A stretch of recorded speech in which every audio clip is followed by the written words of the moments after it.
नमस्कार, स्वागत है आपका न्यूज 24 पर। वक्त निष्पक्ष न्यूज का है। तमाम बड़ी खबरें लेकर मैं हूं आपके साथ मकसूद खान। सबसे पहले बात 400 पर आर पार की।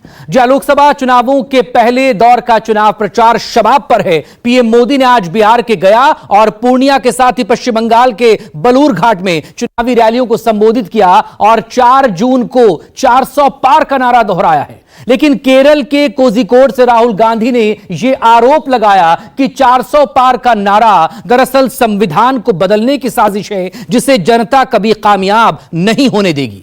बिहार में पीएम मोदी ने जंगल राज और भ्रष्टाचार का जिक्र कर आरजेडी पर भी निशाना साधा, लेकिन तेजस्वी यादव ने पूछ ही लिया कि आपने 10 साल में क्या किया, कभी यह भी तो बता दीजिए। इधर उधर की बात तो रोज करते हैं, कभी जनता के मुद्दों पर भी बोल लीजिए। जिंदाबाद नरेंद्र मोदी, जिंदाबाद जिंदाबाद जिंदाबाद नरेंद्र मोदी, जिंदाबाद नरेंद्र मोदी, जिंदाबाद।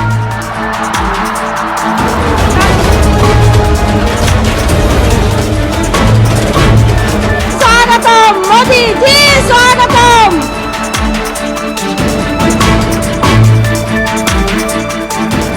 जीतन राम मांझी को जीत दिलाने बिहार के गया पहुंचे पीएम मोदी ने एक बार फिर 400 पार का नारा लगा दिया। तो लगे हाथ ये सवाल भी उछाल दिया कि विपक्ष इस नारे से हैरान क्यों है। स्वागत करें, अभिनंदन करें मित्रों। लेकिन केरल में इंडिया गठबंधन का परचम लहराने कोझिकोड पहुंचे राहुल गांधी ने हैरानी की वजह भी बता दी, संविधान बदले जाने की आशंका भी दोहरा दी। देश की जनता ने तय किया है 400 पार, क्योंकि देश की जनता 2047 में हिंदुस्तान को विकसित देना चाहती है। लेकिन साथ साथ एनडीए को 400 पार देकर के देश को लूटने वालों को, भ्रष्टाचारियों को, संविधान के साथ खिलवाड़ करने वालों को सजा देने के लिए भी वो हमें 400 पार देना चाहते हैं। ये चुनाव एनडीए को जिताने का भी है, ये चुनाव देश में तबाही करने की आदत रखने वालों को सजा देने का है, और इसलिए हिसाब 400 के पार जाने वाला है। One big issue in this election, the RSS and the BJP are trying to destroy India's constitution and change India's constitution. And the UDF, the Congress Party and the India Alliance is trying to save the constitution of India. Mr. Narendra Modi is the instrument of 5 or 6 of India's biggest, richest business people. His job is to distract India's people from the real issues. But he never talks about the issues that the farmers are facing. He never talks about unemployment. He never talks about price rise. He protects the richest people in the country and forgives their bank loans. He has given 16 lakh crores to 22 to 25 people. गया की rally में उमड़ी भीड़ से उत्साहित PM Modi ने दावा किया कि जनता एक बार फिर केंद्र में बीजेपी की सरकार देखना चाहती, लेकिन राहुल गांधी ने पीएम मोदी के इस भरोसे को ही झुठला दिया। राहुल ने इलेक्टोरल बॉन्ड को उगाही का रैकेट बताकर बीजेपी की दुग्ध रख दी, मीडिया की भूमिका पर भी प्रश्न चिन्ह खड़ा कर दिया। ये चुनाव विकसित भारत, विकसित बिहार के उसी संकल्प का चुनाव है। गया की धरती पर उमड़ा ये जन सैलाब, ये अपार जन समर्थन, आपका ये उत्साह साफ बता रहा है कि फिर एक बार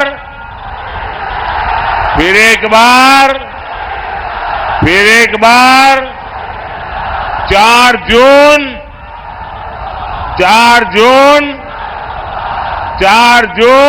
I don't know if you saw his interview with ANI yesterday. I don't know if you saw his face and his eyes. He was trying to defend the biggest corruption scandal on the planet.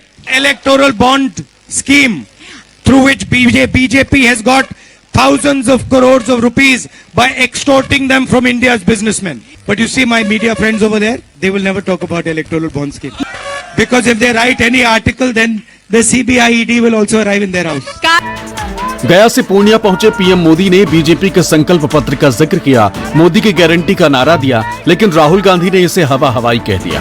Congress के घोषणा पत्र को जमीनी और मोदी की guarantee को आसमानी बता दिया। अगले 5 वर्षों के कामकाज के लिए बीजेपी ने अपना संकल्प पत्र जारी किया है। इस संकल्प पत्र में मोदी ने गारंटी दी है, देश के सभी जरूरतमंदों को आगे भी फ्री राशन, मुफ्त राशन मिलता रहेगा। मोदी ने गारंटी दी है, गरीब, दलित, वंचित के कल्याण से जुड़ी योजनाओं को हम हर जरूरतमंद तक लेकर जाएंगे।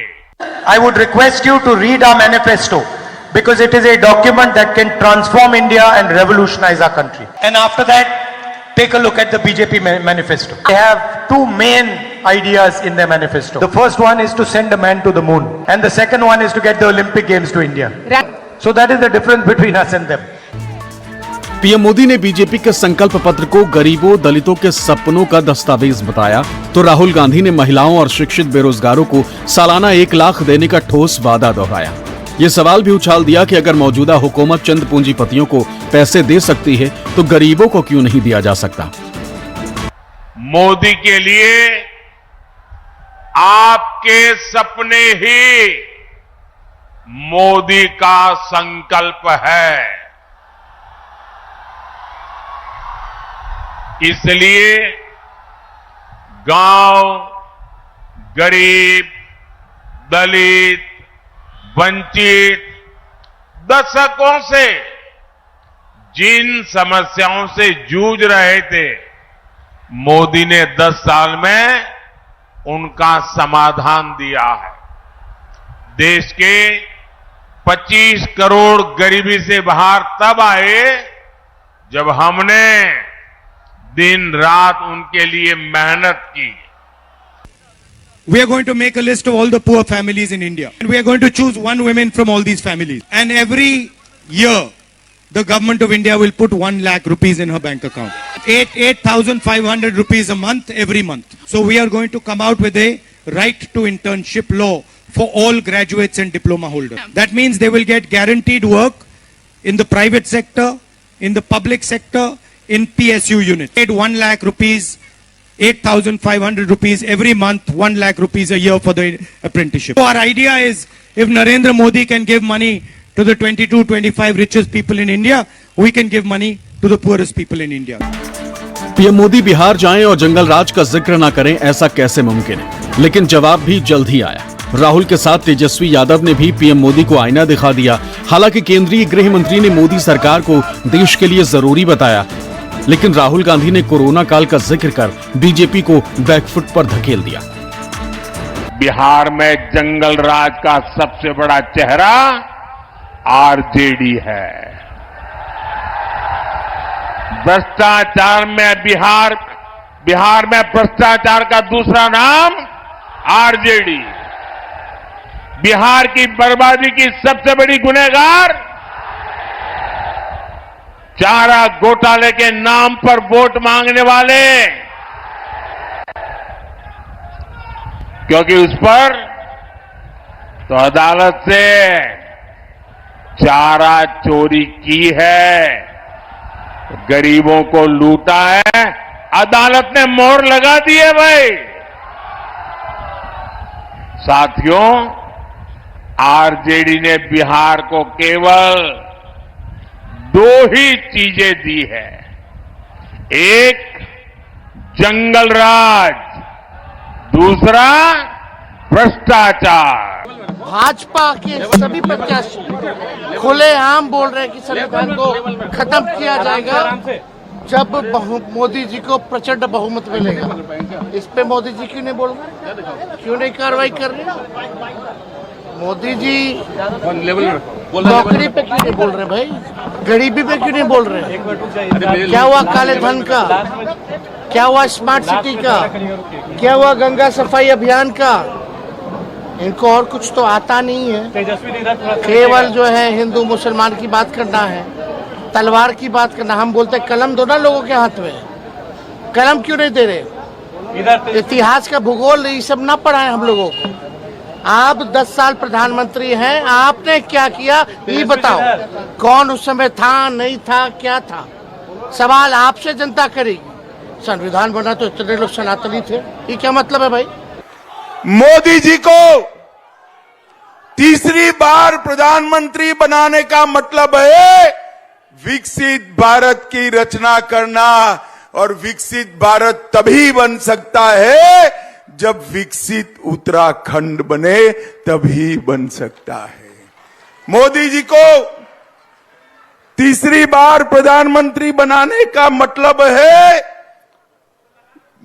है भारत को दुनिया का तीसरे नंबर का अर्थतंत्र बनाना।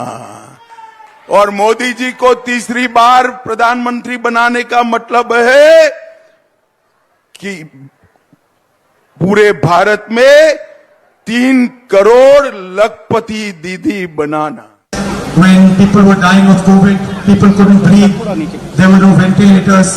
The Prime Minister was saying, "Thali bajao," and the media was saying, "Excellent, brilliant, how smart." If any other citizen of India during COVID had said, "Thali bajao," they would have beaten him with a lathi and put him inside jail.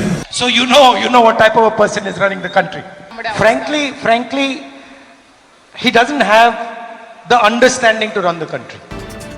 Road show और रैलियों के जरिए केंद्र सरकार पर हमलावर राहुल गांधी ने social media post के जरिए अग्निपथ योजना को सेना और उसमें शामिल होने का सपना देखने वाले बहादुर जवानों का अपमान बताया।